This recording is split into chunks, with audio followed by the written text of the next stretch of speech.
বিখ্যাত মাওলানা যখন পাগলের কাছে ধরা খাইছে, জালালউদ্দিন রুমি এই পাগলায় পশ্চিম দিকে বসে গেছে হাজত শেষ করার জন্য। মানে একটু বুঝছেন তো, হাজত করার জন্য পশ্চিম দিকে ফিরছে। জালালউদ্দিন রুমি এসে ফতোয়া দিয়ে দিছে যে পশ্চিমে কাবা, আপনি ওদিকে ফিরা কিভাবে হাজত শেষ করেন। তখন শামস তাবরেজ এত বড় আলেমরা একটা প্রশ্ন করলো যে ঠিক আছে, আমারে এমন দিকে ঘুরাই দাও যেদিকে আল্লাহ নাই। জালালউদ্দিন রুমির ইন্টারেস্ট জাগলো যে এটা কেমন পাগল, এত ভালো প্রশ্ন, এত বড় প্রশ্ন। কি করছে, কিতাবের গাঁটটি সব নিয়ে পানিতে ফেলাই দিছে। তার 50 বছরের সাধনা সব পানিতে ফেলাই দিছে। কে? পাগলায়। এখন মৌলানা শব্দ চাইতে আমি তা ফায়ার যে আমার 50 বছরের সাধনা। তখন পাগল বলল, 50 বছর তুমি এত ভালোবাসা, এত প্রেম দিয়া কিতাব লেখছো, আমি যে ফলাই দিলাম, দেখি কিতাবে ডাক দাও, কিতাব আসে কিনা। তো রুমি বলে, এটা কেমন পাগলের পাল্লায় বললাম, কিতাব কি এর কথা শুনে? শামস তাবরেজ বলে, কিতাব পানি থেকে উঠে আসো। সবগুলো কিতাব শুকনো অবস্থায় পানি থেকে ফিরে আসছে। এটা হচ্ছে কামেল পীরের খেলা। কালামের মধ্যে বলছেন, খালি নাচলে তো একটু বুঝে বুঝে মনে লাগবে।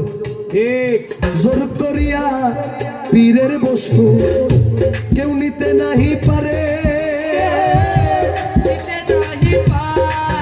তুমি উপযুক্ত হইলে তুমি ডাইকা আনবে ঘরে, তোমায় ডাইকা আনবে ঘরে, তোমায় ডাইকা আনবে ঘরে। শেষে দূর করিয়া দিবে তোমার এই ভাবের যত জ্বালা, আরে দূর করিয়া দিবে তোমার এই ভাবের যত জ্বালা।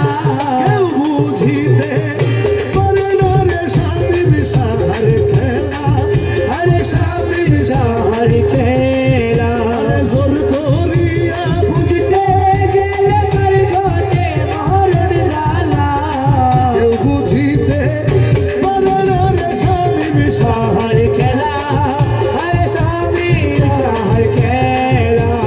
আল্লাহু আল্লাহু আল্লাহু আল্লাহু।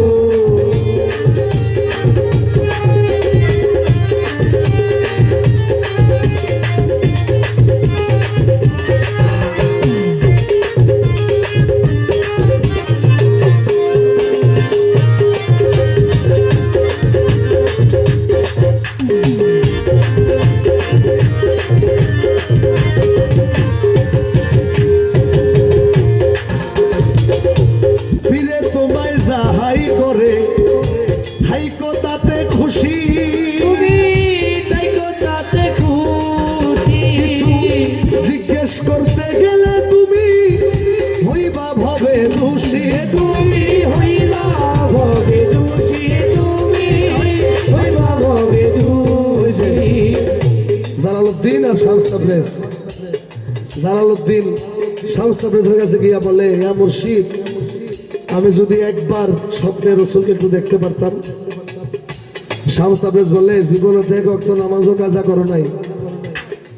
দেখেন, যার যেখানে দুর্বলতা তাকে ওখানে আঘাত করে মানুষ করতে হবে। জালালউদ্দিন রুমি, জীবনে এক ওয়াক্ত নামাজও কাজা করো নাই, আজকে এশারের নামাজ না পইরা ঘুমাবা, তাহলে রসুলরা দেখবা। এখন টেনশনে পড়ে গেলেন যে কেমন পীর ধরলাম, সব পীর কয় নামাজ পড়তে আর এক কয় জানতে।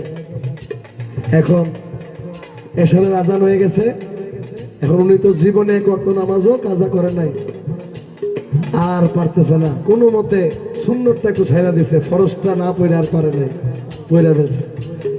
ওই যে প্রেম, প্রেমের টান। এখন বলেন তো, ফরজ কার জন্য? ফরজ কার আর সুন্নত কার? নবী। স্বপ্নে নবী এসে বলে, জালালউদ্দিন এমন কি হলো আমার সুন্নতটা ছেড়ে দিলে? দৌড়ে পীরের কাছে গেছে, মুর্শিদ আমি তো রসুলকে দেখছি। শামস তাবরেজ গরম হয়ে বলে, তুমি আল্লাহকে দেখো নাই? কয় না। তার মানে ফরজ আদায় করছো। ফরজ যদি জানতা, আল্লাহ এসে জিজ্ঞেস করতো, জালালউদ্দিন এমন কি হলো আমার ফরজটা তুমি ছেড়ে দিলে? সুতরাং যারা কামেলিয়ত অর্জন করে তাদের চলাফেরা একটু উল্টা টাইপের। এটা আমার আর আপনার কাছে দেখতে মনে হয় উল্টা, আসলে কিন্তু সোজা। তোমার পীরে তোমায় যাহাই করে থাইকো তাতে খুশি, তুমি থাইকো তাতে খুশি। কিছু জিজ্ঞেস করতে গেলে তুমি হইবা ভাবে দোষী, তুমি হইবা ভাবে দোষী, তুমি হইবা ভাবে দোষী।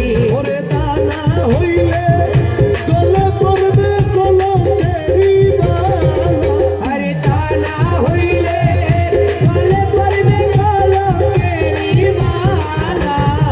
কেউ বুঝিতে পারে স্বামীর সাহার খেলা, স্বামীর সাহার খেলা। জোর করিয়া বুঝতে গেলে তার ঘটে মরণ জ্বালা। কেউ বুঝিতে পারে না স্বামীর সাহার খেলা, স্বামীর সাহার খেলা। অমাবস্যা রাতে মুর্শিদ দেখায় চাঁদের আলো,